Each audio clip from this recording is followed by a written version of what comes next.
वयम Hasem. वयम Hasem. हाँ, वयम Hasem होता है, ठीक है। जी। वयम हसेम। अच्छा, अब सुनाइए। अब बताइए, तुम सबने पानी पिया। यूयम जलम अपिबन। अपिबन। अपिबह अपिबतम अपिबत। यूयम जलम अपिबत। जी। अच्छा, रिक मंडल जी बताएंगे। पीछे से पूछती हूँ कुछ।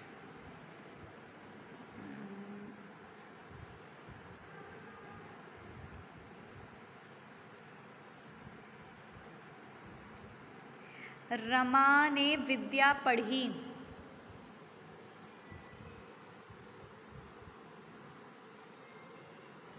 रिक मंडल जी, रमा ने विद्या पढ़ी।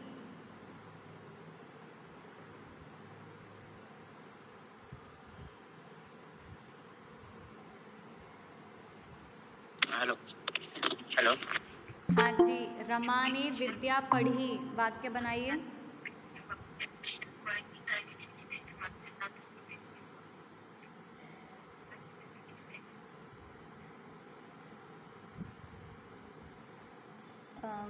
कौन है? उन लोगों को थोड़ा बोलने बोलिए, थोड़ा रमा ने विद्या पढ़ी। आप नहीं बना सकते वाक्य अभी? रमयाम विद्या अपठत। क्या बोले, फिर से बोलना।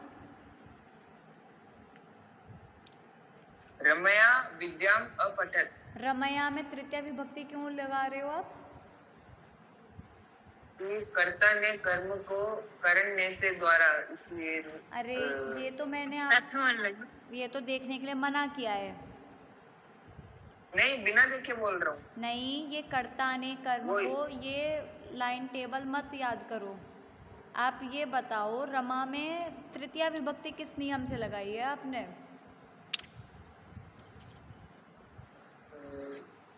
नियम से नहीं, मैंने इसको ये टेबल याद थी उससे लगाई। नहीं, गलत है। ये बताइए, रमा कौन सा कारक है?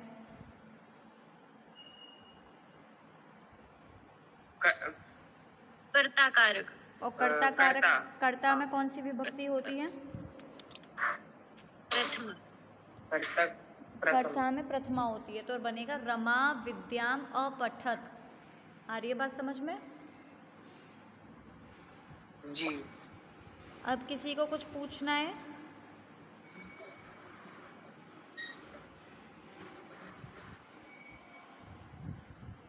कुछ पूछना हो तो पूछिए।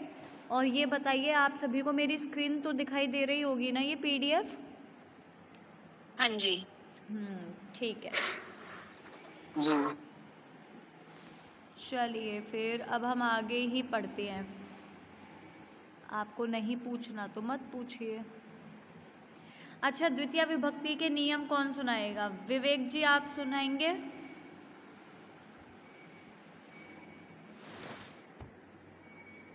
द्वितीय विभक्ति के नियम। हाँ जी, द्वितीय विभक्ति के नियम।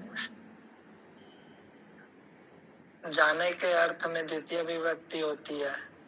किसमें होती है द्वितीय विभक्ति? ये बोलिए, जहाँ जाया जाता है उसमें। जहाँ जाया जाता हो इसमें। और फिर अभिता, उद्यता, परिता, इन सभी के साथ द्वितीय विभक्ति होती है। हाँ, और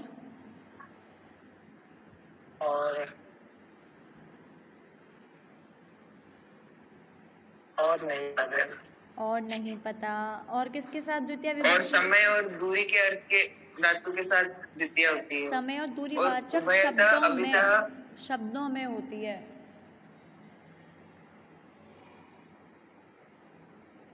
और इन सब के साथ भी द्वितीय होती है। और कर्म कारक में द्वितीय विभक्ति होती है। ये नियम आ गया समझ में अब आपको? जी।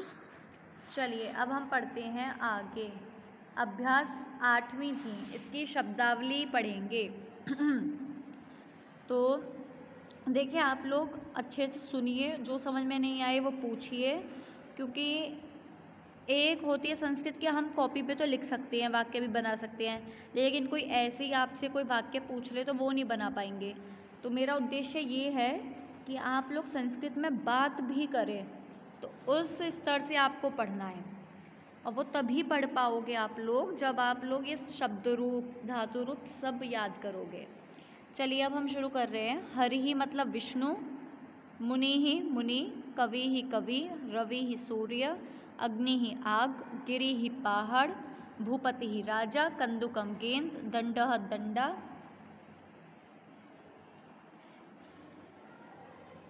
सैनिकः सिपाही, सह साथ, प्रच्छ मतलब पूछना। तो अब इसमें देखो आपको राम रमा गृह के रूप अच्छे से याद हुए कि नहीं हुए?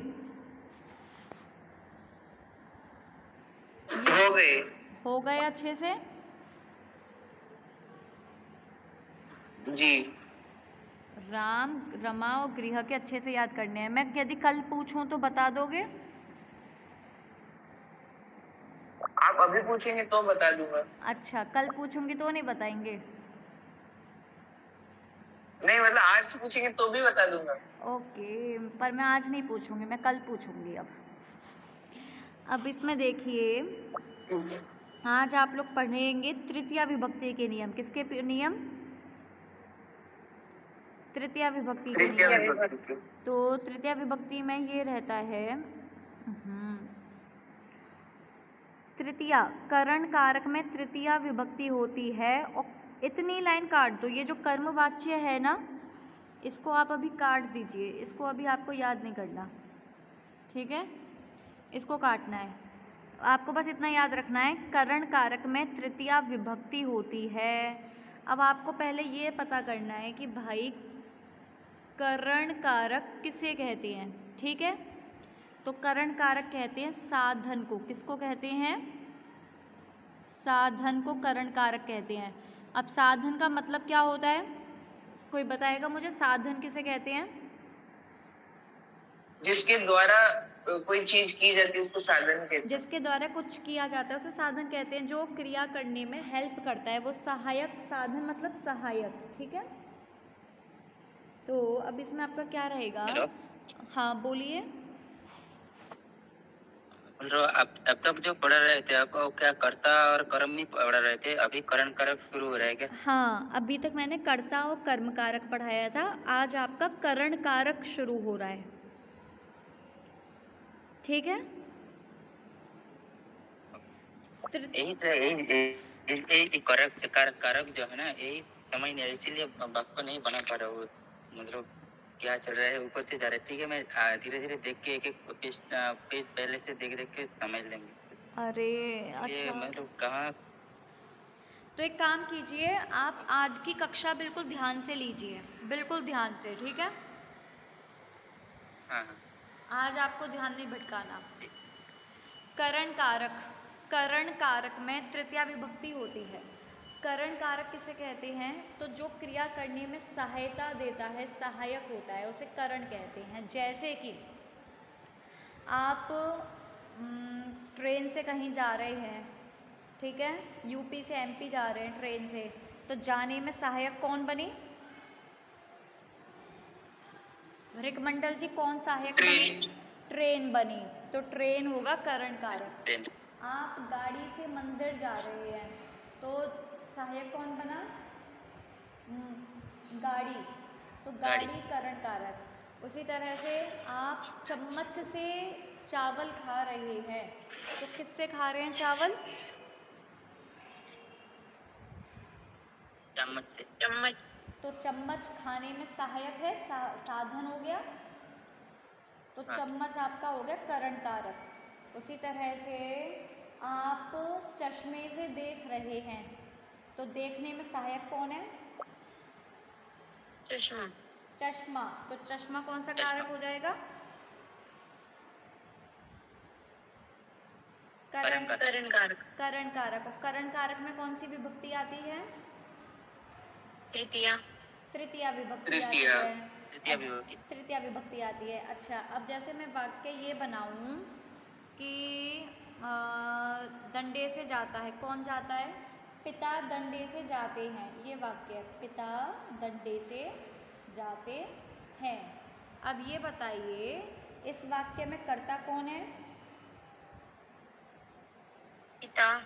पिता। जनक। जन। कौन सी विभक्ति लगती है करण का, वो सॉरी कर्ता में?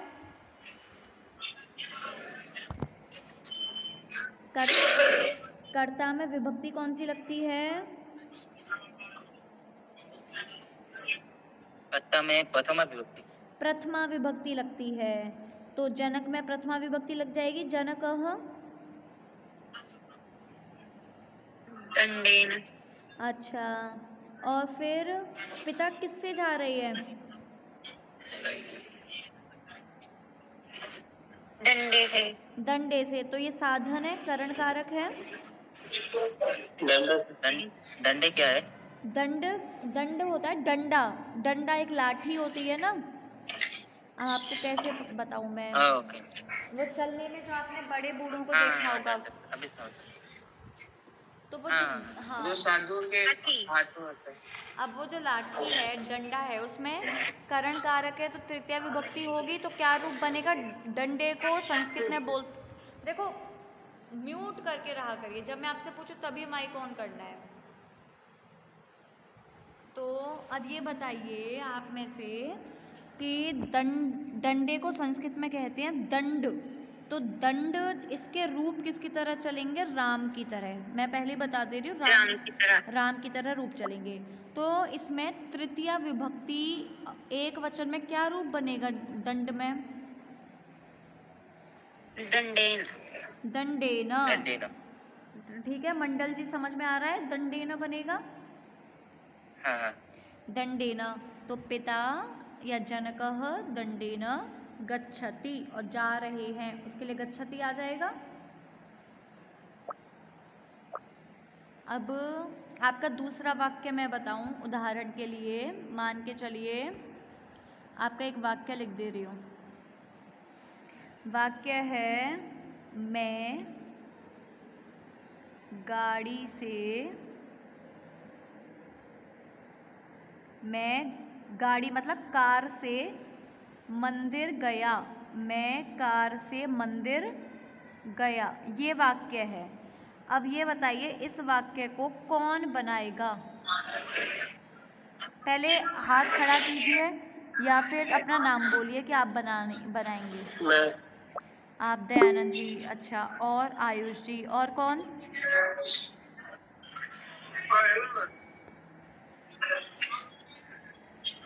और कौन बनाएगा?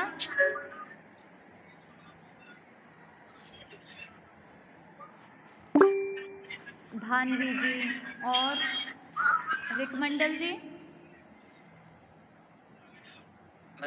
कोशिश कर सकते हो। कोशिश कीजिए, ठीक-ठाक। तो कीजिए कोशिश। क्या बोल रहा आपने? मैं गाड़ी से मंदिर गया। मंदिर जा रहा हूँ। गया, जा रहा हूँ नहीं, गया। गया। अहम। हाँ, अहम सही है। गाड़ी से, गाड़ी मतलब गाड़ी को बोलते हैं यान। क्या बोलते हैं? यान। यानम। और इसके रूप चलेंगे गृह की तरह। किसकी तरह चलेंगे? गृह की तरह। हाँ जी, तो क्या बनेगा? गृहेन, जानेन, जानेन। यानेन, जा नहीं, या होता है, यानेन। बिल्कुल बढ़िया, सही बना रहे हो। फिर तृतीया विभक्ति में तो जानेन होगा, जानेन नहीं, यानेन, यानेन। हाँ, जानेन। अहम जानेन। हाँ। आप बोलती है। यानेन। फिर मंदिर गया। कहाँ गए? मंदिरम। हाँ, और गया? अच्छा, गच्छामि, गच्छामि। नहीं, गच्छामी नहीं आएगा। कौन सा लगा? मी नहीं, गच्छामि नहीं, गच्छा।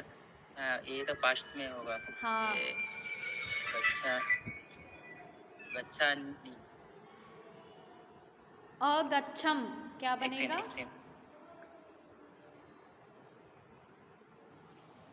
अगच्छम। आ रही है बात समझ में?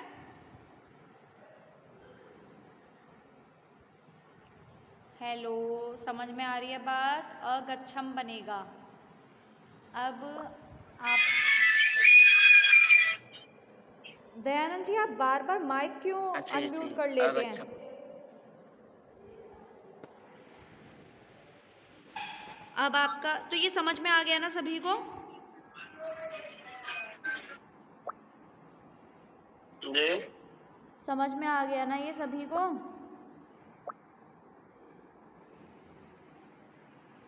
चलिए अब आगे बढ़ते हैं। हाँ, क्या हुआ? अहम जाने न मंदिरम अगच्छम। अगच्छम। अब आपको एक और चीज़ मैं बता रही हूँ। हरि के शब्द रूप हैं ये, हरि के। एक सेकंड, बहुत स्क्रीन लाइट बहुत तेज़ हो रही है। हरि के शब्द रूप हैं तो पीछे दे रखे होंगे आपके पीडीएफ में, ठीक है? तो आपको वहाँ से हरि के शब्द रूप याद करने हैं। ये भी पुल्लिंग होता है। किसमें होता है ये भी? पुल्लिंग में। और लेकिन ये इकारांत पुल्लिंग है। इकारांत का मतलब ये आ रहा है कि इन शब्दों के लास्ट में ई है। क्या है? ई। इसलिए ये इकारांत पुल्लिंग शब्द हैं। तो पीछे दे रखे होंगे हरि। तो जैसे कि हरिहि, हरि, हरयः, इस तरह से बनेगा रूप। पीछे दे रखे हैं। तो कल आप लोग हरि के, मुनि के, कवि के, रवि, अग्नि, गिरि, भूपति, इन सारे शब्दों के रूप याद करके लाओगे। कर लाओगे? जी करेंगे ना? सभी याद करके लाना और कुछ भी उधार नहीं छोड़ना, वरना ये कठिन पड़ जाएगा आप लोगों को याद करना। और प्रच्छ धातु मैंने कल बताई दी थी। विधिलिंग लकार तक आपको सारे लकार भी याद होने चाहिए। तो कल 8 अभ्यास तक आपको हर चीज़ याद रहनी चाहिए। मैं कल आपसे ये भी पूछूंगी कि राजा को संस्कृत में क्या कहते हैं, जैसे भूपति। सूर्य को संस्कृत में क्या कहते हैं? रवि ही। आपको ये भी बताना पड़ेगा, ठीक है? देखो इसमें एक चीज़ है, सह। सह ये शब्द दे रखा है साथ के लिए। ये अव्यय शब्द है। कैसा है शब्द? अव्यय। अव्यय का मतलब ये होता है कि इसके रूप नहीं चलेंगे, ज्यों कि त्यों लिखा जाएगा, ठीक है? अब एक नियम और है तृतीया विभक्ति का, वो देखिए। देखो क्या लिखा हुआ है। तृतीया, सह के साथ तृतीया विभक्ति होती है। अब सह का मतलब क्या होता है? साथ। सह का मतलब क्या होता है? साथ। तो साथ इस शब्द की संस्कृत है सह। क्या है? सह। इसके साथ तृतीया विभक्ति होगी। जैसे कि मान के चलिए उदाहरण है, पिता के साथ घर जा रहा है। किसके साथ घर जा रहा है? पिता के साथ। पिता के साथ। अब पिता मैं यहाँ लिख दे रही हूँ, थोड़ा अच्छे से समझ में आ जाएगा। बिल्कुल दिखाई नहीं जाता यहाँ तो। मैं शेयर करूँ स्क्रीन? नहीं, कोई नहीं, चलो अब मैं कर रही हूँ। पिता के साथ घर जाता है। अब पिता के साथ घर जा रहा है तो घर जा रहा है। अच्छा यहाँ लिख लो, राम पिता के साथ घर जा रहा है। ये वाक्य कर लो। तो राम पिता के साथ घर जा रहा है। इसमें घर जाने का कर्ता कौन है?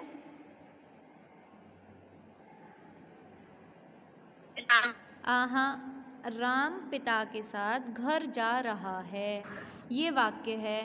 तो इसमें घर जाने की क्रिया कौन कर रहा है? राम और उसके पिता दोनों कर रहे हैं। एक कर रहा है, राम कर रहा है। पिता के साथ तो वो जा रहा है। इसमें ये जो है ना आपका कि पिता भी कर रहा है, पिता कर रहा है, लेकिन यहाँ पे पिता जो है इस वाक्य में विवक्षित शब्द का मतलब ये होता है, उसकी हम इच्छा नहीं कर रहे कि यहाँ पे हम बताना नहीं चाह रहे इस वाक्य में कि पिता भी जा रहा है। हमारा जो फोकस है, हमारा जो ध्यान है वो सिर्फ और सिर्फ राम के ऊपर है कि भाई राम जा रहा है घर पर और किसके साथ जा रहा है, पिता के साथ जा रहा है। सही बोले, राम मुख्य है यहाँ पर, तो राम करता होगा जी। रामः, किसके साथ जा रहा है, पिता के साथ। तो सह के साथ कौन सी विभक्ति लगती है,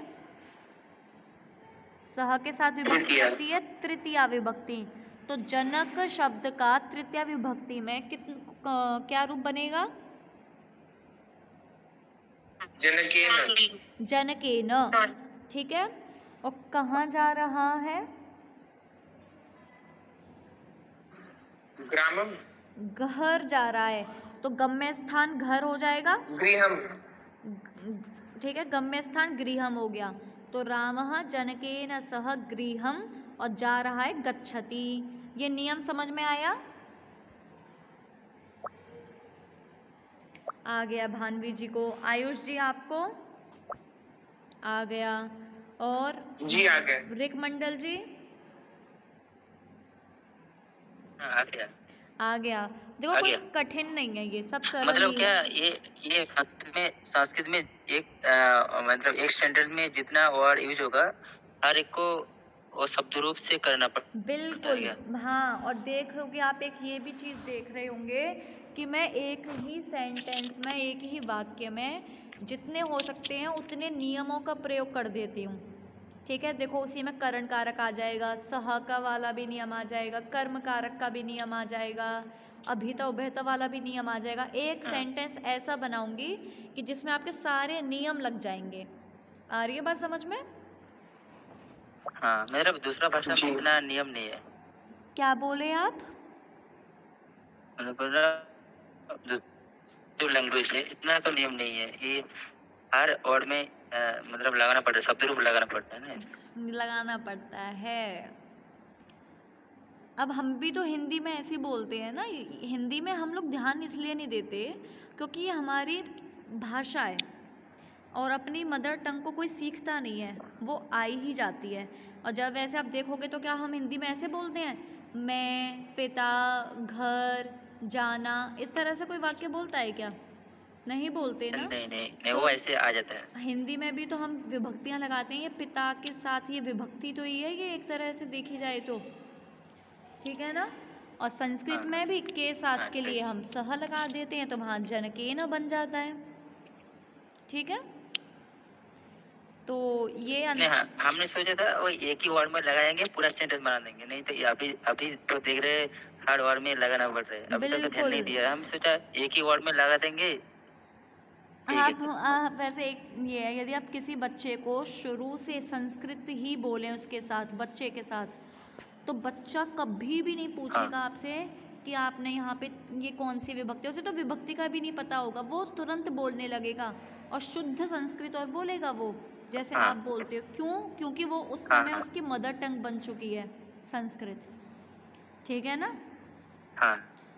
तो आज जैसे इंग्लिश है, आप कुछ बच्चे विदेश में रहते हैं, भारतीय बच्चे या बड़े बड़े शहरों में रहते हैं, उनके पेरेंट्स उनके साथ इंग्लिश में बात करते हैं, तो उसको इंग्लिश सीखनी पड़ती है, ग्रामर सीखनी पड़ती है, कोई नहीं सीखनी पड़ती क्योंकि उसकी मदर टंग बन गई। बस ऐसे ही संस्कृत है।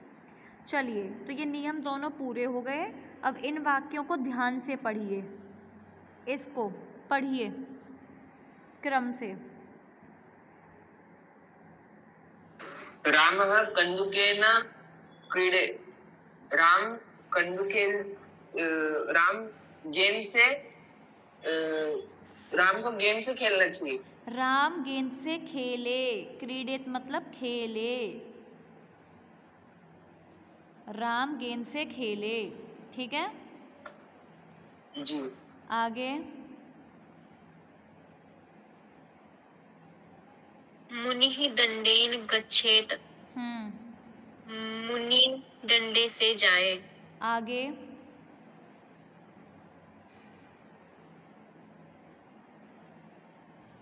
कवि श्लोकम गायेत। कवि श्लोक गाए। आगे रिक मंडल जी, आप अपनी बारी क्यों भूल जाते हैं? हरि पढ़े तब। हरि पढ़ा है। पढ़े,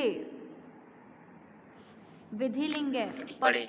पठेत जो है विधिलिंग है, और विधिलिंग में कर्तव्य भाव आता है, मतलब पढ़े, जाए, खेले, कूदे, सोए, इस तरह की भाषा यूज होती है। ठीक है, आगे। मतलब पढ़े मतलब वो पढ़ा है क्या? मैं बोल रहा हूँ पढ़े। पढ़े, पढ़े,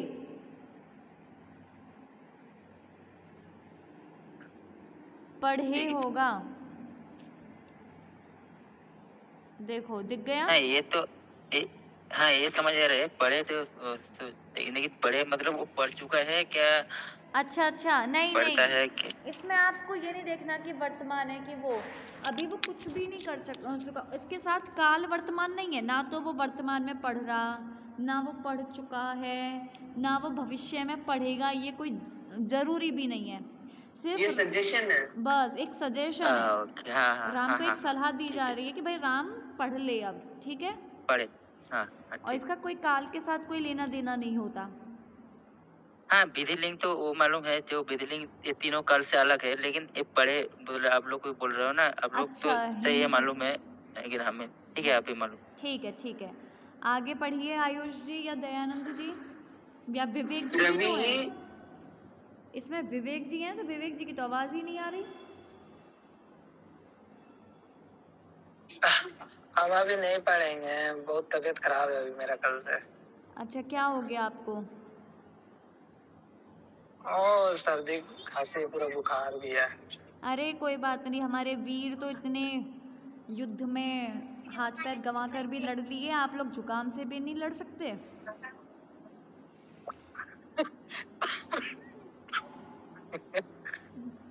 पढ़िए, कोई बहाना नहीं चाहिए, आप छोटे बच्चे थोड़ी हैं।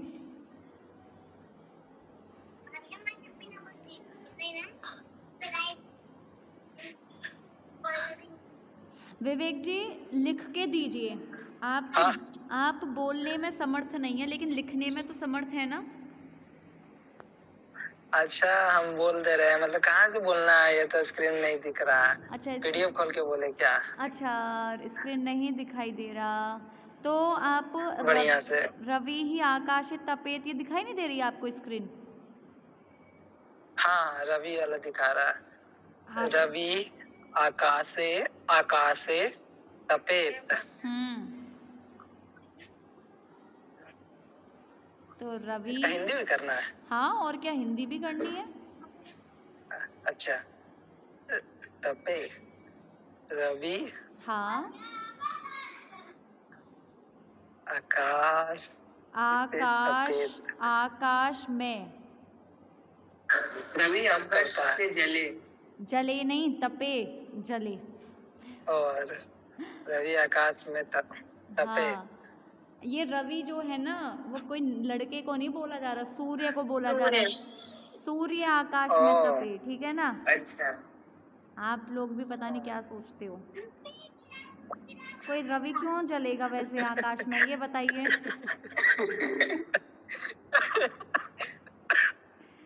चलिए, अग्नि ही ज्वलित। अब इस अग्नि को भी क्या करोगे? कोई नाम नहीं है, लड़का नहीं है, अग्नि। अग्नि जले। आगे, भूपति ही दंडेन दुर्जनम ताड़येत, इसको कर बनाओ। चलो आयुष जी आप बनाइए इसे। भूपति ही दंडेन दुर्जनम ताड़येत। हाँ। राजा दंडे से दुर्जन की पिटाई करे। अरे दुर्जन को मारे, हाँ वही मारे। या दुर्जन की पिटाई करे, सही है, हिंदी भी ठीक है, कोई नहीं। आगे, भानवी जी। दीदी गिरम गिरिम क्या होता है? देखो ऊपर देखो, गिरी क्या होता है? पहाड़। ठीक है ठीक है। सह गिरिम गच्छेत, वह पहाड़ से जाए। पहाड़ से नहीं, पहाड़ पर जाए। पहाड़ पर जाए। द्वितीया विभक्ति लग रही है ना पहाड़ में, और गम्य स्थान के साथ द्वितीया होती है, तो पहाड़ पर जाए। आगे दयानंद जी।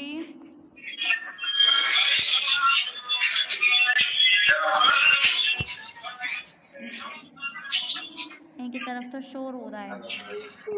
रिक मंडल जी। जनकेन सह पुत्रम् अगच्छेत्।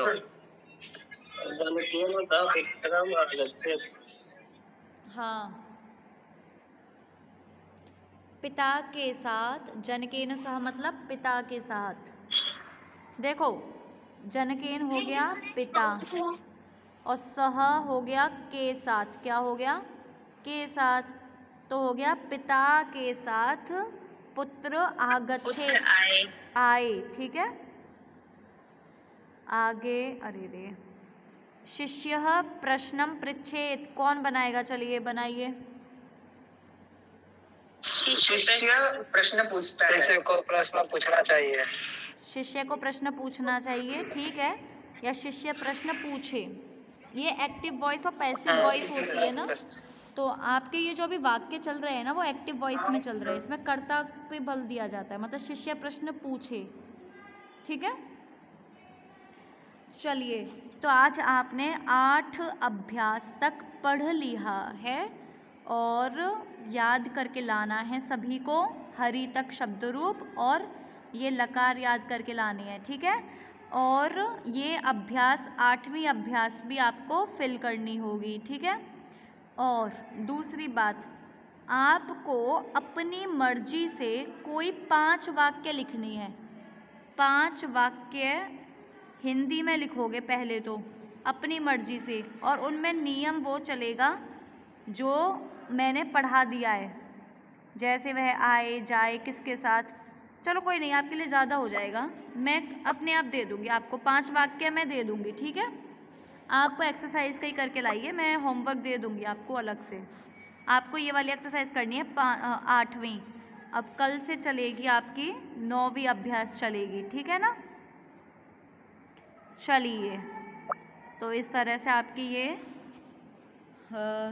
पढ़िए, अच्छे से स्वस्थ रहिए, मज़े में रहिए। हेलो। हाँ हेलो। हाँ जी बोलिए। अब क्या आप लोगों का 7 बजे से हो सकता है क्या? अब अगर आप लोगों का होगा तो 7 से 8 तक।